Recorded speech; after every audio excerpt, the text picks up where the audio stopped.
The Legend of Jigong Chapter 112. So we should probably look at the mechanics of this opening scene first, right? Yeah. Because it establishes the baseline for everything that follows. Yeah, let's set the scene. So Jigong is leaving the local magistrate's office, the yamen.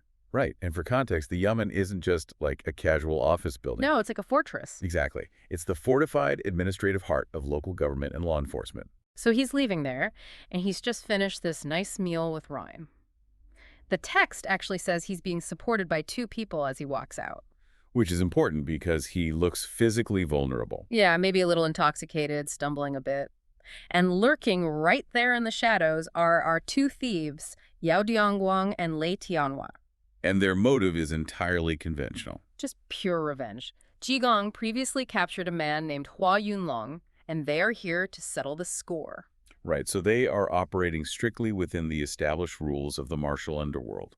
You know, you harm one of ours, we eliminate you. A very standard transaction in that world. Exactly.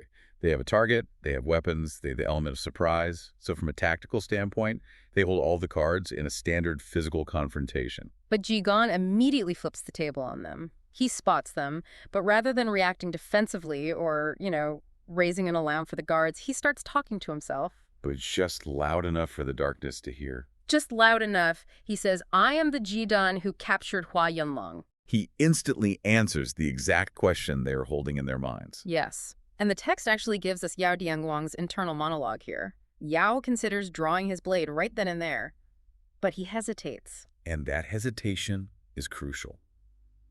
That is where the psychological unraveling begins. Because Yao's internal logic here is so fascinating, right? Oh, it really is. He rationalizes his fear by thinking that since Jigong managed to capture Hua Yunlong, who was notoriously tough, the monk must be highly skilled. Like he must be a heavy hitter. Exactly. So Yao thinks, okay, a direct, fair fight right here in the street might end badly for us. So he pivots. He pivots to a classic idiom. He decides, let's see where he lives and we'll assassinate him tonight. Open spears are easy to dodge. Hidden arrows are hard to defend against. Basically retreating to his comfort zone. Right. His specialty, stealth and assassination. Which, to be fair, in any normal circumstance is pretty sound logic. If the guy is dangerous face-to-face, you sneak up on him while he's sleeping. Sure, it makes tactical sense. Yeah. Usually. But Jigong doesn't let him keep that comfort. Jigong responds out loud to the thought Yao just had in his own head. That's the best part. He literally says, "Right, take a good look at me. I'm staying in the west courtyard of the prefectural office today. If you're not convinced, come find me." He hands them the blueprint to his own assassination. He practically invites them over, and the thieves are stunned, obviously. The text notes how strange they find it that he just spoke the matters of their hearts. They clearly realize he possesses some profound, uncanny ability. So here is where we see the first massive failure of human adaptability in the story. Definitely. Yao and Lei are confronted with impossible data.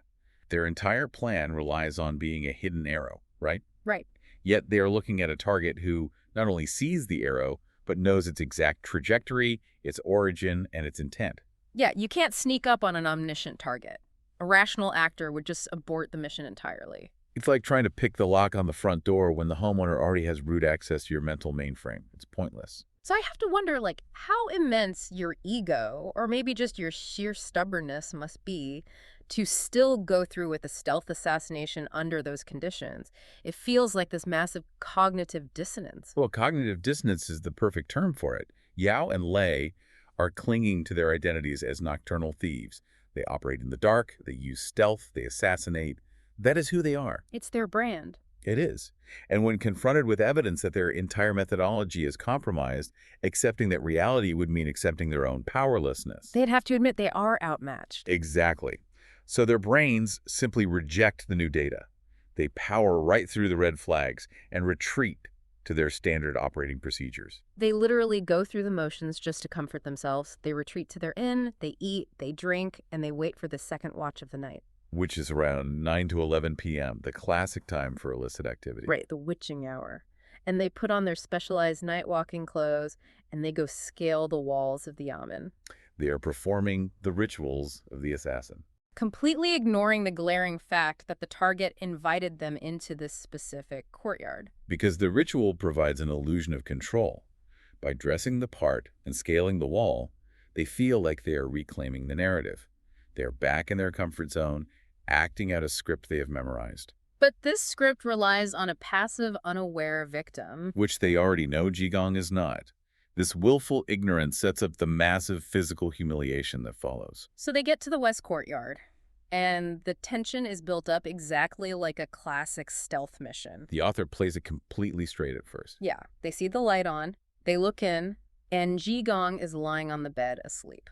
Yao tells Lei to keep watch while he goes in for the kill. He's ready to execute the plan. Yao reaches out to lift the door curtain, anticipating this lethal, silent strike, and the entire stealth assassin trope just shatters in an instant. Just completely breaks. The very second his hand touches the curtain, Jigong flips over, sits bolt upright, and shouts, "Good for nothings, where do you think you're going?" And notice what the text does not do here. It doesn't describe a clash of weapons. No, not at all. It doesn't detail a complex martial arts exchange. The conflict bypasses the physical entirely and strikes directly at their nervous systems. It's a jump scare. Exactly. The thieves are so utterly terrified by this sudden, aggressive subversion of their expectations that their fight-or-flight response goes entirely to flight. They don't even try to swing a sword. They turn their heads and bolt. And what follows isn't a fight. It is a frantic half-night foot chase. A literal marathon. The assassins run out of the compound, and Jigong chases them. They run for half the night through the dark, and he is just relentlessly behind them. It strips away every ounce of that cool, calculated assassin persona they were trying to project. Oh, totally. They are reduced to panicked prey stumbling through the wilderness for hours. It's complete degradation of their professional dignity. They wanted a dramatic, lethal strike in the dark to avenge their brother. Right, a clean hit. Instead, they are subjected to this grueling marathon of physical exhaustion and sheer panic. Jigong isn't just surviving an assassination attempt. He is enforcing a physical punishment that perfectly mirrors their psychological inadequacy. And the sun finally comes up, and they manage to get out of the city gates. They find a hillside forest, collapse, and think they've finally lost him. They try to catch their breath. They think it's over. But the very second they stop, Jigong speaks up from right next to them and says, "You're just arriving." Which is amazing. It implies he was either there the whole time, or he effortlessly beat them to their own hiding spot. And this is the moment the power dynamic solidifies. Jigong allowed them to run themselves ragged. He let them expend all their physical energy while he seemingly expended none. He's not even sweating. Not at all. He demonstrates absolute effortless control over the environment and their physical reality. So the thieves try to run again, obviously, but Jigong just points a finger and immobilizes them. Magic. And then he delivers a threat that I find so fascinatingly specific and bizarre. It really is an odd choice of words. He doesn't say, "I'm going to chop your heads off," or "I'm going to turn you over to the magistrate for execution." He says, "I'm not going to beat you, I'm not going to curse you, I'm going to summon scorpions to bite you to death." Yeah. Why scorpions? If he has this immense power, why not just threaten them with a conventional lethal force, like lightning or a giant sword? Well, the scorpion threat is a masterstroke of psychological terror, really. Think about it. A martial artist threatens you with a blade. A magistrate threatens you with a noose. Right. Those are societal, structured forms of violence that Yao and Lei understand. They accept those as occupational hazards. If they die by the sword, that makes sense to them. It's part of the game they play. Exactly. But a swarm of scorpions, that is a creeping, earthy, intimately horrifying death. It taps into a primal evolutionary fear rather than a societal one. Oh, wow. Yeah, it just makes your skin crawl thinking about it. It communicates that Jigong doesn't just operate outside the law. He commands the chaotic, unpredictable forces of nature itself. It makes the thieves feel infinitesimally small and utterly helpless. They're not fighting a guy, they're fighting the woods. Precisely. But just as he makes this threat and has them completely at his mercy, terrified of scorpions, the scene shifts drastically. We get an interruption. We hear a voice chant, "Boundless Buddha," and a new figure steps into the forest. And this introduces the true antagonist of the story, and honestly, the visual contrast couldn't be starker. The text introduces us to Chu Dayuan, and his arrival immediately changes the thematic frequency of the narrative. We transition from this dirty, exhausting, sweaty nocturnal chase into the pristine, structured world of institutional authority. Yeah, let's examine how Chu is described, because the text spends a lot of time on his aesthetics. It's very detailed. He is a Taoist priest wearing a Rui Daoist crown, A flawless blue satin robe tied with a silk sash, pristine white socks, and cloud shoes. Cloud shoes. He carries a sword at his side, and his face is remarkably youthful. His nickname is literally the Divine Boy. He looks perfect. And he is from the Bixu Temple on Tianyi Ridge. We even get his lineage read out, right? He is the student of Shen Mialing, who is the grand student of Li Hanling, the Purple Cloud Immortal. So he isn't just some random guy in the woods. No, he is a walking, breathing institution with a massive resume. He comes bearing all the credentials of a deeply rooted hierarchy. Every item he wears, the crown, the satin, the cloud shoes, is a marker of status, purity, and separation from the mundane world. He's literally above it all. Exactly. The text notes he is out in the forest at dawn, taking a morning stroll to absorb the righteous energy of heaven and earth to increase his vitality. Which is just so funny to me. He has this highly structured, almost elite morning wellness routine. Right, he's doing his ancient mindfulness exercises. He is out there seeking spiritual optimization while these guys are covered in mud and sweat. Contrast Chu's serene, ego-driven morning routine with the chaotic, dirty reality of Jigong and the two thieves. Chu represents rigid form, cleanliness, and dignity. And Jigong represents formlessness, chaos, and earthly unpredictability. So when Chu encounters these immobilized men, he is forced to step down from his pedestal of righteous energy into the messy mud of a real-world conflict. The thieves, of course, immediately recognize him as an authority figure, someone who plays by the rules of their broader world. They start screaming, "Daoist master, save us!" But Chu doesn't just unconditionally help them.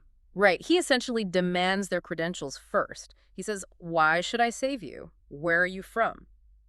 Yao Dianguang explains they are from Yushan County and are trying to avenge a sworn brother captured by this monk. Because Chu is operating within the strict networks of the martial and sectarian underworld, he needs to know if they belong to a compatible network before he intervenes. He's checking their LinkedIn connections. Pretty much. He probes further, asking if they know a man named Guo Shun, known as the night ghost Little Kunlun. And Yao immediately affirms it. We're sworn brothers with him.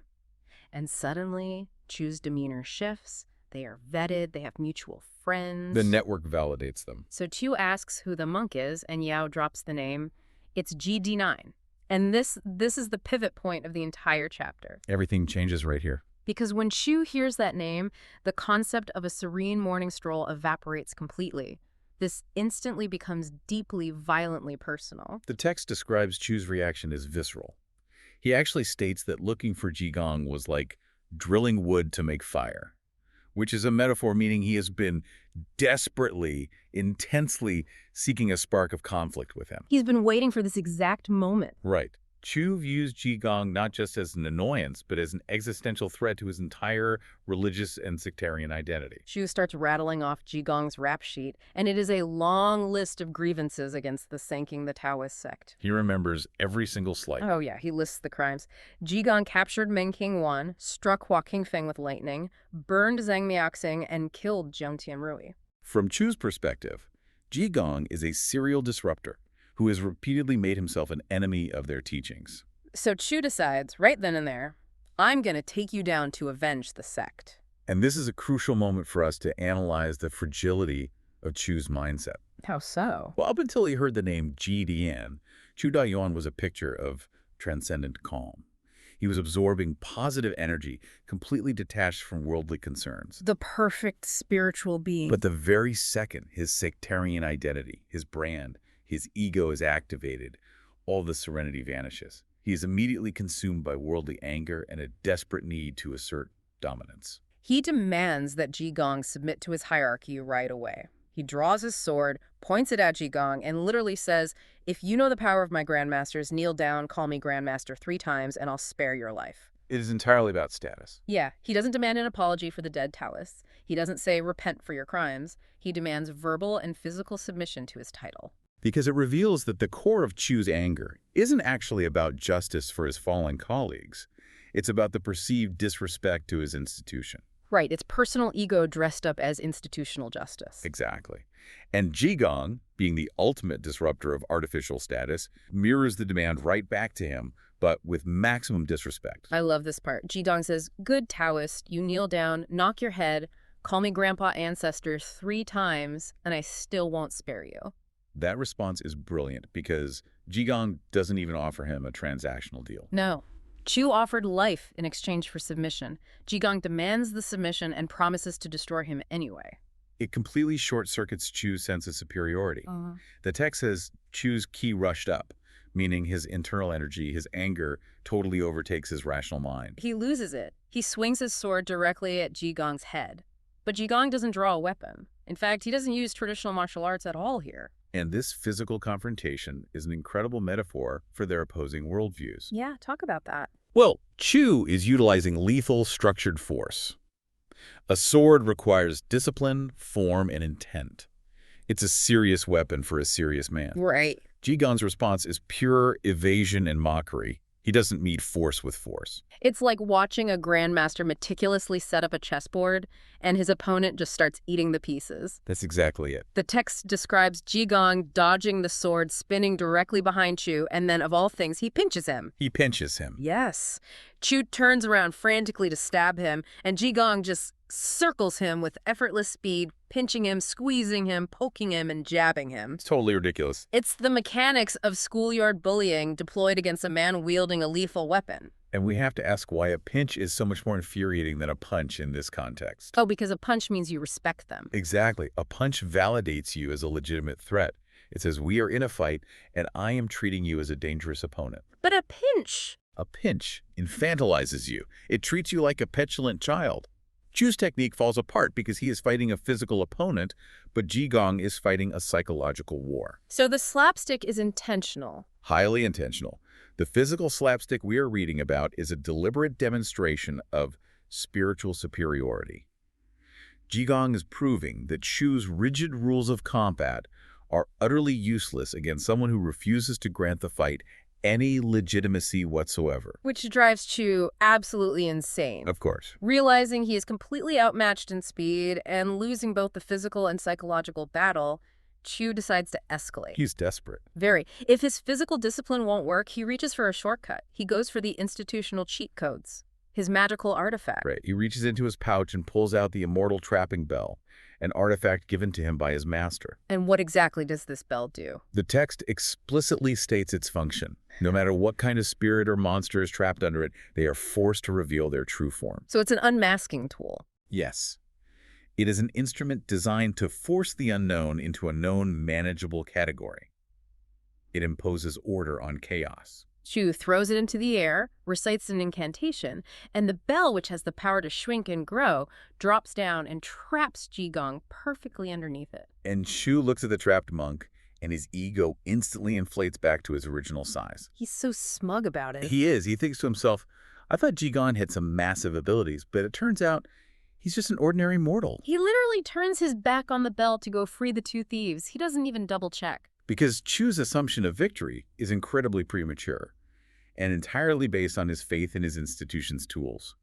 He assumes that his artifact, representing the established ancient power of his sect, has easily crushed this chaotic disruption. He just trusts the system implicitly. Right. He doesn't verify the kill. He just assumes the system worked as advertised. But before he can even take a full step toward the thieves, he hears a voice right behind his own head say, "Old Daoist, you dare meddle in other people's business." Such a great moment. He whips around, and it's Jigong, standing there completely free.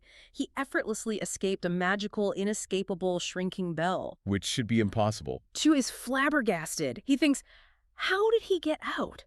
But he doesn't pause to analyze this massive failure of his ultimate weapon. No, he doesn't reflect at all. He just reaches into his pouch again and pulls out a second artifact, the immortal binding rope. Which is a textbook example of escalation of commitment. Yeah. If a target casually escapes an artifact that defies the laws of physics, a wise practitioner would immediately reconsider the engagement. Right, you'd think, okay, this guy's way out of my league. The paradigm is shifted. But Chu simply reaches for another tool from the exact same toolbox. The text notes this rope serves the same purpose. It forces monsters into their true forms. So it's basically the exact same strategy. Chu yells, "Monk, I'll show you how formidable I am." And Jigong's reaction here is pure theater. He plays it up so much. He really does. He fakes being terrified. He flails and says, "Oh no, this is terrible. Daoist Master Chu, please spare me." And Chu just eats it up. Totally falls for the performance. Chu says, "You bullied the Sanking sect for no reason. How can I spare you?" He throws the rope, And this time, Jigong doesn't dodge. He doesn't teleport. He just stands there and gets tied up tight. Now, we need to pause here Mhm. because this is a critical narrative juncture. Yes, hold on. Yeah. Because I genuinely struggle with this moment in the text. What part? This guy just teleported out of a magical, inescapable shrinking bell, a literal bending of physics. But 3 seconds later, he gets tied up by a piece of rope.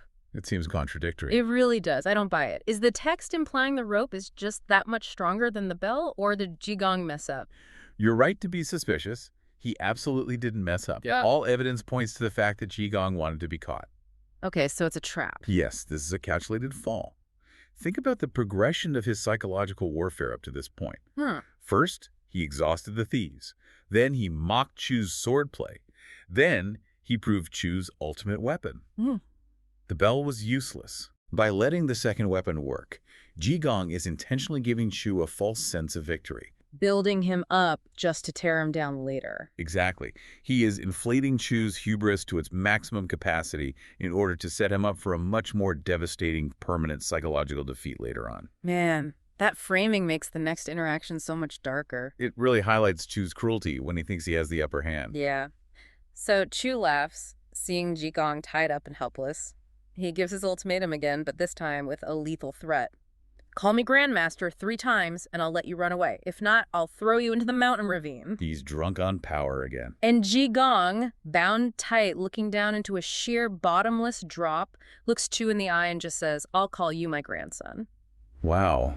It is a profound refusal to grant Chu the validation he so desperately craves. It's the ultimate insult. Because Chu doesn't actually want to murder Jigong.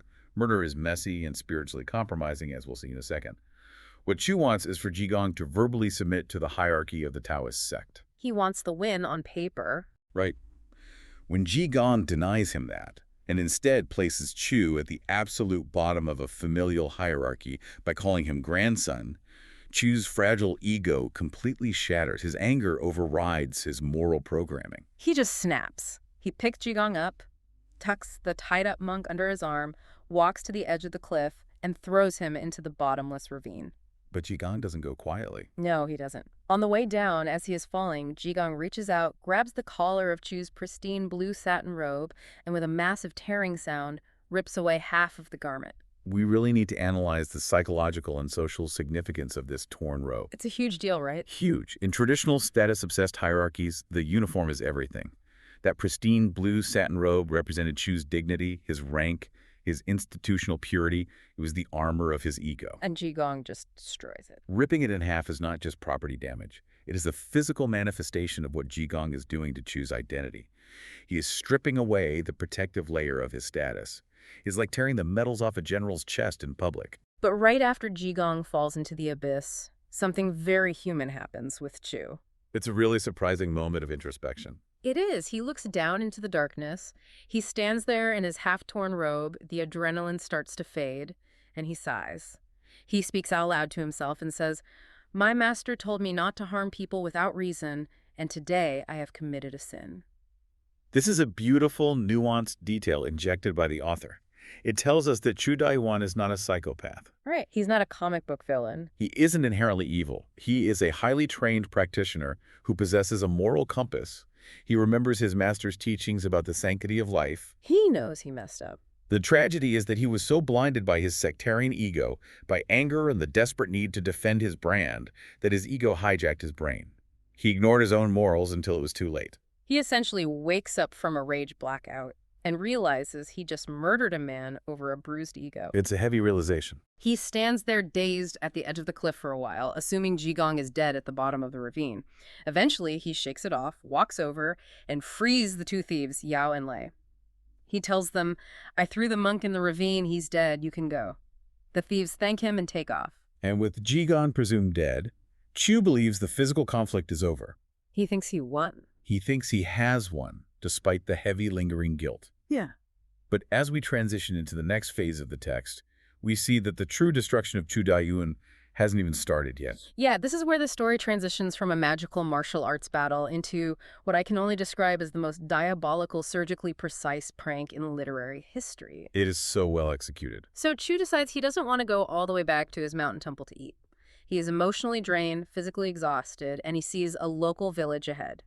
He decides to find a tavern. He needs to recharge. Right. As he walks, he thinks to himself exactly what he wants to eat to soothe his nerves. A pot of wine, a plate of sautéed meatballs, half a gin of pancakes, and a bowl of muxy soup. Let's contextualize this meal, because the food choices are very deliberate. It sounds delicious, honestly. It really does, but it's a very specific grounding choice. Muxy soup is a warm, comforting, egg drop-style soup. Half a gin of pancakes represents a substantial amount of dense, filling carbohydrate. The meatballs. Sautéed meatballs provide the rich protein. It is essentially ancient comfort food. He is trying to rebuild his internal equilibrium after committing a massive sin and surviving a chaotic encounter. So he walks into the village, and there happens to be a tavern on the west side of the road. A waiter is standing by the door. This is where it gets surreal. Oh, totally surreal. Before Chu even opens his mouth to ask for a table, the waiter points right at him and says, "He's here." He's here. Chu looks behind him, assuming the waiter must be talking to someone else. There's no one there. Chu tentatively sits down at a table, and the waiter walks over and says, "Daoist master, you've arrived." Chu, confused, says, "Yes, I'm here." Notice the atmosphere the text is building here. The environment is anticipating him. The normal transactional nature of a tavern, waiting to be seated, ordering, is bypassed. It gets so much weirder. The waiter doesn't hand him a menu or ask what he wants to drink. He just wipes the table and immediately brings out exactly what Chu was craving. The pot of wine, the plate of sautéed meatballs, the bowl of muxy soup, and the half gin of pancakes. Everything he wanted. Every specific detail from his internal monologue is placed right on the table. And Chu's reaction to this impossible coincidence is a perfect study in arrogance. How does he not suspect a trap? Right. Instead of being suspicious that his exact thoughts were materialized by a stranger, he assumes he is experiencing a state of spiritual enlightenment. Of course he does. He quotes a Buddhist concept to himself, desiring clothes and getting clothes, desiring food and getting food. He literally believes his own righteous energy is so powerful that the universe is just manifesting meatballs for him. That is just amazing. He asks the waiter, "How did you know I wanted to eat this?" And the waiter just replies, "We just knew." We just knew. And Chu, his ego totally inflating back to maximum capacity, says, "Well, your business is going to prosper." He sits there, eats his perfect meal, drinks his wine, and is completely relaxed. He is at the absolute peak of his comfort zone here. His ego is fully restored. He survived the fight. The universe is allegedly rewarding his spiritual superiority, and he has a full stomach. Setting him up for the fall. Exactly. Which makes this subsequent drop so much more devastating. Jigong sets him up at the highest possible emotional peak before pulling the floor out. So he finishes his meal, totally satisfied, and asks the waiter for the check. The waiter calculates it and says that will be 3 strings of cash and 280 coins. Now, let's break down the scale of this currency so we feel the weight of this moment. Yeah, how much is that, really? In this era, a string of cash is typically 1,000 coins strung together, so the waiter is asking for 3,280 coins. Which is a lot. It's an exorbitant amount for a simple meal in a village tavern. The text grounds this supernatural trolling in hard, undeniable economic reality. It uses math as a weapon. Chu is shocked. He knows the value of food. He says, "Wait, how much are the sautéed meatballs?" The waiter says 240 coins. The most expensive item. Right. So Chu does the math out loud. He says, if the premium dish, the meatballs, is 240 coins, how does the whole meal equal 3,280 coins? And here comes the punchline. The waiter delivers the killing blow with absolute deadpan delivery. He says, your meal was 480 coins, but your master grandpa ate 2 strings and 800 coins worth of food, and he told us to put it on your tab. Boom. The psychological floor completely falls out from under Chu. It's gone. The illusion of the universe rewarding him shatters instantly. He isn't enlightened. He is the victim of a massive financial trap. Chu is sputtering, completely losing his serene demeanor. Who is my master grandpa? Where is he? The panic sets in. And the waiter casually explains, it was a poor monk. He left a little while ago. He ate 2,800 coins worth of food, which, by the way, is an insane amount of food for one guy. A gluttonous amount. We wouldn't have let him leave with a bill that large, the waiter says, but he left collateral. He left half a blue satin robe and a silk sash. He said to have you pay the combined bill, and we'll give you the satin and the sash back. Let's just dissect the sheer brilliance of this multi-layered attack for a second. Please do, because it's so layered. Jigong didn't just survive being thrown off a cliff. He beat Chu to the tavern. He then launched an assault on multiple fronts simultaneously. First, he attacks Chu's wallet by running up that gluttonous massive bill.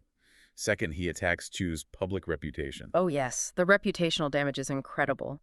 Because the waiter tells Chu, the monk said you were tired of being a Taoist, that you wanted to become a Buddhist monk, and that you acknowledge him as your grandpa master. He's destroying Chu's brand in the middle of a crowded public tavern. And Third, he attacks Chu's sense of reality. The miracle of getting the exact food he wanted was weaponized. Jigong knew exactly what Chu would crave after the trauma of the fight, pre-ordered it for him, and used it as bait. he knew him better than he knew himself. The comforting muxy soup and pancakes became a traumatic realization that Jigong is always 10 steps ahead. He is trapped in a maze designed by his enemy. I try to think of a modern equivalent to this, and it's like identity theft, but maliciously incredibly petty. Very petty. It's like someone steals your credit card, goes to a Michelin star restaurant, eats a massive luxury banquet, orders you a side of cheap fries, leaves your driver's license on the table, and tells the staff, the guy coming in to pay for this worships me and is quitting his religion today. That's a perfect analogy. You are left with the massive bill, the public humiliation, and you have to pay the restaurant to get your ID back. It is the ultimate indignity. And Chu tries to fight back, of course, because his ego won't let him surrender easily. Right. He glares at the waiter and says, you're speaking nonsense. He's a monk. I'm a Taoist. How could he be my master grandpa? But the waiter is entirely unfazed. The waiter holds all the leverage, and he's just a guy doing his job. Exactly. The waiter doesn't care about their sect rivalry. The waiter says, look, the monk said you need to hurry up and chase him, or he won't want you as a disciple anymore. If you don't want to pay the 2,800 coins for his meal, that's fine. We'll just keep the torn robe and sash and sell them to recoup the cost. So Chu is trapped in an impossible dilemma here. He really is. He has a choice. Abandon his dignity entirely by leaving his torn uniform, which is the symbol of his rank and temple, in a random village tavern, or pay an exorbitant ransom to a waiter to get the torn rags back. Thereby accepting the financial punishment imposed by Jigong. Yes. The text says Chu had a mind not to want it. He actually considers just walking away and leaving the robe. Just cutting his losses. Right. But then his practical worldly anxieties kick in. He worries that if he buys a replacement robe, he won't be able to match the color of the satin, and a brand new robe would cost even more money than the ransom. So he's forced to do the math again. And the math forces him to submit. So, utterly defeated, he reaches into his pouch and begrudgingly pays the 3,280 coins. He grabs his torn robe, walks out the tavern door, and his mindset has fundamentally shifted at this point. Completely. He is no longer seeking sectarian vengeance. He has descended into pure, unhinged madness. He is completely unmoored from reality. The structured, righteous Taoist from the morning stroll is gone. He is now a frantic, paranoid man chasing a ghost who controls his every move. He's rushing down the dirt road, and the paranoia sets in immediately. A random traveler is walking toward him from the opposite direction. Just a normal guy. Just a guy. The traveler stops, looks at him, and says, "Are you Daoist Master Chu?" Chu, likely assuming this is another trap, cautiously says, "Yes, I am." And the trap springs. The traveler says, "I just ran into a monk who said he's your master grandpa. He told me to give you a message. Hurry up and chase him, or he won't want you anymore." Jigong is leaving breadcrumbs of humiliation all along the road. It's relentless. He is recruiting innocent bystanders into his psychological warfare, turning the very fabric of society into a weapon against Chu. Every single person Chu meets is a potential messenger of his own embarrassment. And Chu absolutely loses his mind. He screams at this completely innocent traveler, "You're full of crap! He's your master grandpa!" Which is such a childish comeback. It really is. And the traveler is genuinely confused and offended. He says, "Daoist, you are really unreasonable. The monk asked me to pass a message. I kindly tell you, and you curse at me." Notice how Chu's aggression is now bleeding out and alienating him from normal society. He is punishing the world for his own bruised ego. He's lashing out at everyone. He is burning bridges with the very people he is supposed to spiritually guide and protect. Chu doesn't even bother to argue back. His eyes are literally described in the text as turning red with rage. He just keeps running. Running on pure adrenaline and anger. He runs and runs under the hot sun, and eventually the physical toll catches up with him. He gets incredibly thirsty. Up ahead, he sees a village well with a few people drawing water. A beacon of hope. Right. Hmm. He walks up, trying to maintain some semblance of normalcy, and says, "Excuse me, could you spare some water?" A completely normal human interaction. A request for basic sustenance. Right. Until the psychological trap springs again. One of the people drawing water looks at him, squints, and says, "Is your name Chu Dayuan?" You can just feel Chu's stomach drop. Oh, absolutely. Chu, probably feeling a sense of impending doom, says, "Yes, that's right." The villager says, "Oh, your master grandpa just left a message for you. He said you shouldn't drink any water right now because you've been running hot, and he's worried you'll get a stomachache." This is a phenomenal escalation by Jigong. Because it's framed as caring. Exactly. Jigong isn't just controlling Chu's finances and reputation anymore. He is attempting to control Chu's basic bodily functions through reverse psychology. It's so insidious. He is using feigned paternal care, worrying about a stomachache, to infantilize Chu further in front of absolute strangers. And Chu explodes all over again. "Who is my master grandpa?" The person says, "The poor monk who was just here." Chu yells, "He's your master grandpa." The same childish comeback. Yes. The villager is totally taken aback by this intense hostility. They say, "Daoist, why are you hurting people with your words? I was just passing on a message. Fine, if you're going to be like that, don't drink." And what does Chu do? Chu, out of pure childish spite, crosses his arms and says, "If I'm not drinking, I'm not drinking." We really need to pause and look at the mechanics of self-sabotage here. It's kind of sad, honestly. It is. It's amazing how the ego literally overrides the basic biological survival instinct. Chu is exhausted, he has been running, he is severely dehydrated, and there's fresh water right in front of him. All he has to do is take a sip. But because drinking the water would mean accepting the reality that Jigong predicted his actions and is dictating the terms of his life, Chu chooses physical suffering. He'd rather hurt himself than admit Jigong won. He is dehydrating himself just to prove a point to a phantom. Have we all done a version of this? Refused to take perfectly good advice or accept help just because we didn't like the tone of the person delivering it? Oh, for sure. It's such a human reaction. But dialing it up to 11, he is physically harming himself rather than letting go of his pride. The text says he is angry enough to go mad. And he runs away from the well, panting, dehydrated, and utterly furious.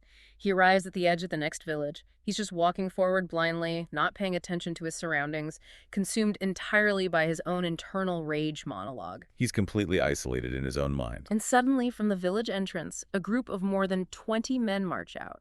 The text describes them as having their eyebrows knit tight in anger and their eyes glaring like elephants. They are a highly aggressive, completely silent mob. They are the physical manifestation of consequence. Exactly. Chu doesn't even notice them until they swarm him. They surround him, grab him, and without a single word of explanation, without announcing who they are or why they are there, they just start brutally beating him up. Just swarming him. And that is exactly where the chapter ends, a massive, brutal cliffhanger.